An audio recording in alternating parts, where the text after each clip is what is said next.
Standar manusia itu kalau menganggap penting, standarnya itu kalau bukan kedudukan, harta benda. Gitu. Ya, coba deh, orang kaya masuk masjid, itu sapnya sudah ada yang ngisi. Orangnya belum datang. Pejabat mau datang udah dinomorin. Ya kan? Yang bikin siapa? Manusia. Standarnya beda. Ya, makanya dibuat standar sama saat masuk masjid. Ya, coba Anda bayangkan, kalau masuk masjid, sapnya berdasarkan gelar. Oh, sop 1 profesor, 2 dokter. Oh, yang nggak sekolah ke toilet mungkin. Enggak, itu kan manusia. Ini manusia kan, bikin standar begitu. Makanya dibikin sama. Masuk silahkan sama. Semua berhenti. Jadi status dunia itu berhenti ketika masuk rumah Allah. Makanya disebutnya Baitullah. Masjid itu disebutnya Masajidallah. Kalimat masjid pertama dalam Al-Quran itu ada di Quran surah kedua Al-Baqarah di ayat 114. Wa man azlamu mimman mana'a masajidallah. Diteruskan memakmurkan Quran surah 9 ayat 18. Innama ya'muru masajidallah. Selalu dilekatkan pada Allah pemiliknya. Masjidnya Allah, masjidnya Allah, masjidnya Allah. Kenapa? Supaya tidak ada yang klaim. Walaupun dia merawat, boleh. Tetap rumah Allah itu mesti diatur. Gak boleh sembarangan orang. Saya mau tiduran di sini, Pak. Oh, nggak bisa, Pak. Ini ditutup. Ini kan punya Allah, bukan punya Bapak. Nggak bisa. Tetap ada aturannya. Makanya ada rumusan kemakmuran masjid, ada pengelola masjid dengan turunnya Quran 9 ayat 18. Tapi pengelola masjid ini pun tidak boleh melebihi kapasitasnya seakan-akan menjadi pemilik mutlaknya. Dibuatlah aturan oleh Allah. Dari aturan pengelola bagaimana, ya menata untuk ibadah bagaimana, mengelola harta di situ bagaimana, supaya tidak melebihi kapasitasnya. Tetap yang punya Allah. Anda diberikan rizki, dititipkan oleh Allah pada Anda untuk menyempurnakan pembangunan. Walaupun sumbangan Anda 50 M, hartanya bukan punya Anda. Cuma Anda dipilih kebagian, dapat pahalanya dari situ, dititipkan oleh Allah lewat Anda.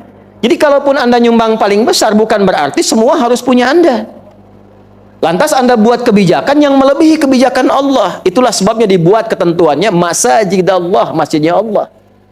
Jelas gak?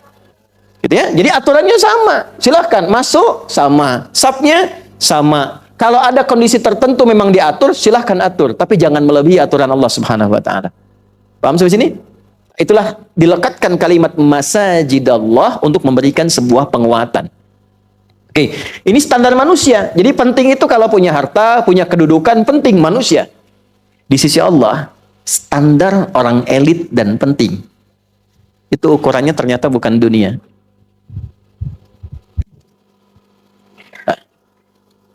Dunia itu bisa harta, bisa kedudukan, bisa ilmu. Ya, awas. Ilmu agama juga masih dijaga. Makanya tadi 4 penjagaannya. Ilmunya bagus, lihat agamanya. Lihat ma'rifatnya. Lihat akhlaknya. Mau masuk, tapi kalau belum disalamin nggak mau.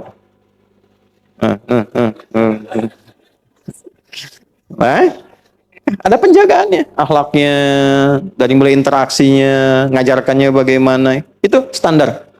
Ini juga sama. Nih, dunia, manusia. Tapi standar Allah satu, takwanya. Ini. Jadi Anda punya keutamaan apapun dari ini, kalau ini hilang, Anda nggak bernilai di hadapan Allah. Tolong catat ini. Anda punya dunia Anda kumpulkan, harta paling banyak silahkan. Menguasai benua. Benua itu bahasa Arabnya qarah. Penguasanya namanya Qarun. Kenapa disebut Qarun? Ada satu tafsir mengatakan karena hartanya begitu banyak seperti punya benua.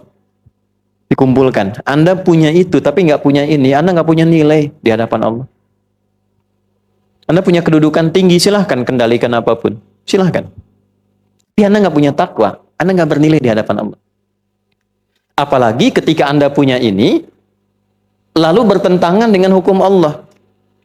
Melawan, menentang, itu biasanya, maaf, meninggalnya itu saking dikecilkannya oleh Allah, meninggalnya itu bukan hanya nggak wajar, tapi dia anggap rendah.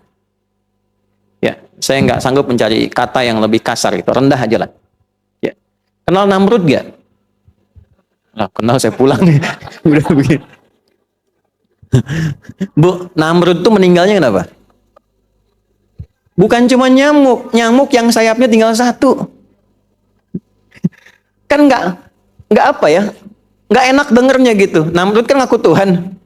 Tuhan matinya sama nyamuk. Nyamuk setengah sayap lagi, gitu kan? Kan nggak enak dengernya, kan nggak enak. Masa Tuhan matinya sama nyamuk, gitu kan? Ya, Firaun tahu kan? Tahu kisahnya kan? Matinya bagaimana? Tenggelam kan? Ya, dia kan ngaku Tuhan kan? Diviralkan di Quran, Ana Rabbukumul A'la. Pernah nggak ada kalimat begini? Pernah dengar nggak? Firaun ngaku Tuhan. Tuhan kok tenggelam? Tuhan tenggelam. Jadi cara Allah membinasakan itu sederhana sekali untuk menunjukkan bahwa ini nggak ada nilainya. Jadi Anda punya apapun, termasuk punya ilmu merasa hebat, ya kan?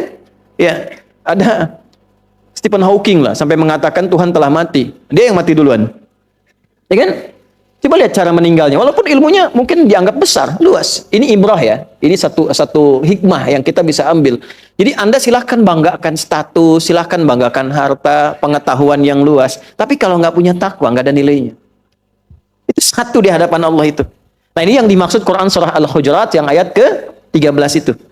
Ya ayyuhan nasu inna khalaqnakum min dzakarin wa untha wa ja'alnakum syu'uban wa qabaila lita'arafu inna akramakum indallahi atqakum. Ini poinnya.